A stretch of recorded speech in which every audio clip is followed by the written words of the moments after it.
Welcome to Not Milk Never Milk. Subscribe if you're lactose intolerant. You start by preventing automatic changes. Disable settings sync right away so extensions won't reappear. Once done, open the extensions view with Control plus Shift plus X and scan the list. Make sure to close any active workspace that might lock an extension because locked files block removal.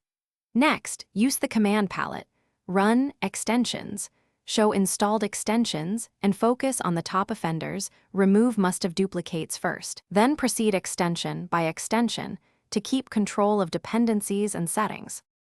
Once you have the list, use the VS Code command line to act faster. Run code list extensions to capture every extension ID. Then, execute code uninstall extension ID for each one. This is reliable and bypasses UI locks. If you have many, script a loop or pipe the list into repeated uninstall commands to batch process them. Make sure VS Code is closed or restarted between big batches so file handles release. And run the CLI as the same user who installed the extensions. Finally, remove any leftovers by deleting the extensions folder in your user profile. Then clear extension caches and workspace recommendations so nothing auto-prompts you back.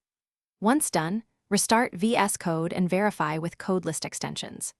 If an extension still persists, it's often active in a remote container or requires admin rights.